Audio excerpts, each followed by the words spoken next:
ఋషులు మునులు నుండి తపస్సు చేస్తూ ఉంటారు. అది ఆకాశానికి సంబంధించింది. పూజలు కూడా 5 రకాలు. పంచభూతాలు 5 రకాలు, పూజలు 5 రకాలు. మీరు ఇక్కడ పూజ చేసేటప్పుడు ఏంటిదంటే అన్నమయ కోశము, ఫిజికల్ బాడీకి సంబంధించి,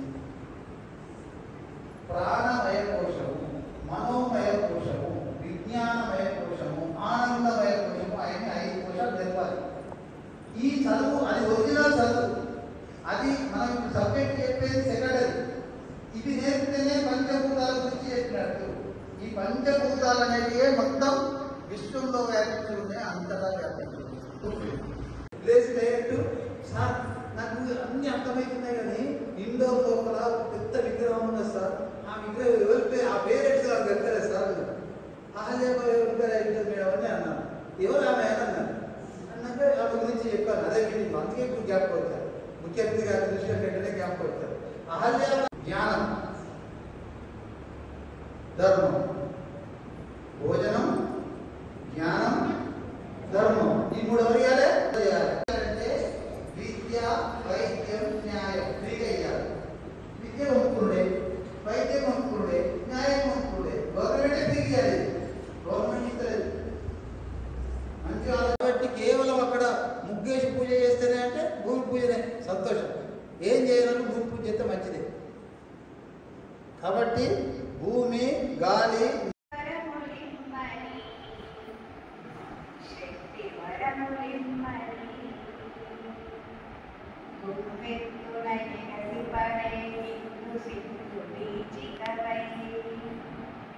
మధ్యందిన మార్తాండుని స్వయం జ్వలిత జ్వాలవై ఇందింతై భటుడింతై ధనుజ బీజమనచినటుల ఇందింతై భటుడింతై ధనుజ బీజమనచినటుల హరిగణముల పరిమాత్మల వీరుడవై నీవు లేచి శిరవేడు తల్లి శక్తి వరములిమ్మని రుద్రరామ ధనుర్ముక్త నిష్ట శరాఘాతముమై కాలకంఠ కంఠమందు నిండినంటి మంటవై ప్రళయకాల నటిత కాలి పాదూలి కలిగవై ప్రళయకాల నటిత కాలి పాదూలి కలిగవై హరిశోణిత జన్ముడు అమ్మకు అభిషేకమిచ్చి శిరవేడు తల్లి. బతుకమ్మ పండుగ ప్రపంచంలోనే ఎంతో విశిష్టమైనటువంటి పూల పండుగ. కేవలం ఆ ప్రాముఖ్యత మన తెలంగాణ రాష్ట్రానికి మాత్రమే ఉంది.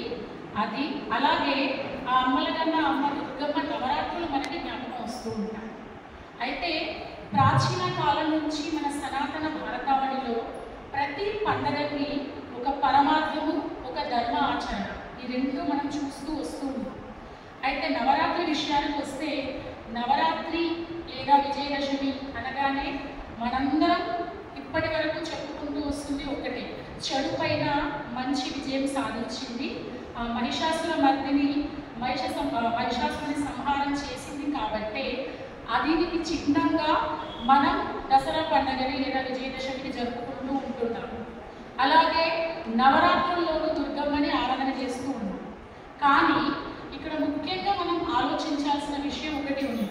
అంటే ప్రాచీన కాలంతో మనం పోల్చుకున్నట్టయితే ఇప్పుడు ప్రస్తుతం విజయదశమి తీరు మారిపోయింది. అంటే దుర్గా నవరాత్రులు అనగానే కేవలం దుర్గారాధన చేసేయడము, అమ్మవారిని పెట్టేయడము, 9 అలంకారాల్లో 9 రూపాల్లో అమ్మవారిని కొలుచుకోవడం మాత్రమే చేస్తున్నారు తప్ప దాని వెనుక దాకున్న పరమార్థాన్ని, ముఖ్య సందేశాన్ని దాదాపుగా అందరం మర్చిపోయారు.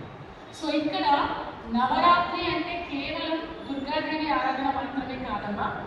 ఇక్కడ ఒక స్త్రీ శక్తి, స్త్రీ జీవితంలో తన పూర్తి చక్రం యొక్క సాఫల్యత, అట్లాగే స్త్రీ శక్తికి చిహ్నమే నవరాత్రి ఉత్సవాలు.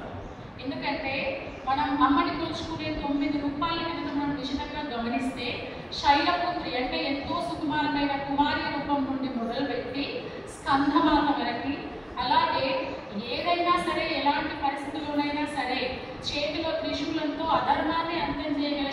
స్వరూపిణి మహిషాసుర మర్దిని. సో ఇది ఒక చక్రం, ఒక స్త్రీ యొక్క జీవిత చక్రం. అంటే అమ్మాయి నుండి అమ్మగా మారే వరకు చివరికి సమాజంలో తన కుటుంబాన్ని మార్చుకుని ధర్మ సంస్థాపన చేయగలిగేటువంటి శక్తి కేవలం ఆడవాళ్ళకి మాత్రమే ఉంది. కాబట్టి మన పూర్వీకులు ఆ అమ్మ నవరూపాలలో స్త్రీ యొక్క జీవిత చక్రాన్ని మనకి ప్రస్ఫుటంగా చూపించారు. కానీ మనం దాన్ని మరచిపోయి కేవలం దుర్గారాధన, భజనలు, పాటలు వీటితో మాత్రమే గడిపేస్తూ ఉంటాం.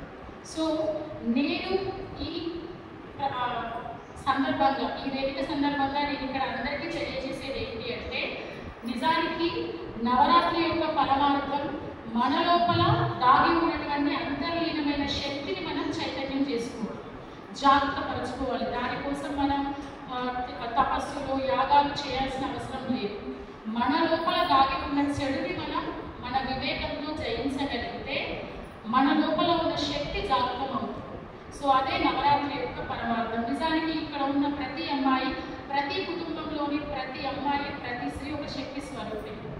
ఎందుకు అంటే ఒక కుటుంబాన్ని మార్చగలిగిన శక్తి స్త్రీకి మాత్రమే ఉంది. అందుకే మన సనాతన భారతదేశంలో ఇప్పటి వరకు స్త్రీని ఆరాధించే సంస్కృతి మనకు మాత్రమే ఉంది. అందుకే ప్రపంచంలో ఉన్న ఉన్నత లక్షణాలు కలిగిన ప్రతి దాన్ని స్త్రీతత్వంతో పోలుస్తూ వచ్చారు మన వాళ్ళని. కాబట్టి ఈ సభా వేదికగా నేను మీ అందరికీ ఒకటే చెప్పాలనుకుంటున్నాను, మన లోపల అంటే ఏదైతే నవరాత్రి ఉత్సవాలు ఉన్నాయో కేవలం పండగలాగా కాకుండా దానిలోని పరమాత్మాన్ని తెలుసుకొని మన ప్రతి ఒక్కరిలోనూ అంతర్లీనంగా దాని యొక్క శక్తిని, మన చైతన్యాన్ని మనం జాగ్రత్తపరుచుకోగలిగితే, ముందుగా మన కుటుంబాన్ని మనం మార్చుకోగలిగితే ఆ కుటుంబం సమాజాన్ని మార్చుతుంది. అలాగే సమాజం పూర్తి దేశంతో ముడిపడి ఉంటుంది. సమాజం అంటే దేశం రెండూ వేరువేరు కాదు. ఎక్కడైతే కుటుంబం ఒక తల్లి వల్ల మారుతుందో ఆ దేశం ఆటోమేటిక్గా అంటే దానంతటా అదే పురోగతి సాధిస్తుంది. సో ప్రస్తుతానికి మన భారతదేశం అన్ని రంగాల్లోనూ ముందు ఉంది. దానికి కారణం మన దేశంలో ఇప్పుడు అభివృద్ధి చెందుతున్న మహిళలని నేను సగర్వంగా చెప్పుకుంటాను. ఎందుకంటే అన్ని రంగాల్లోనూ ముందున్నారు. అలాగే ఈ నవరాత్రి యొక్క అంతర్భాగంగా ఉన్నటువంటి అంతరార్థాన్ని మనం తెలుసుకొని మనం మారుతూ దేనికైనా అంటే అందరూ ధర్మ మార్గంలో నడుస్తూ మన దేశాన్ని పురోగతిలో తీసుకెళ్లాలని కోరుకుంటూ ముగిస్తున్నాను. అండ్ నాకు ఈ అవకాశం ఇచ్చినటువంటి సేవికా సమితికి అందరికీ ధన్యవాదాలు.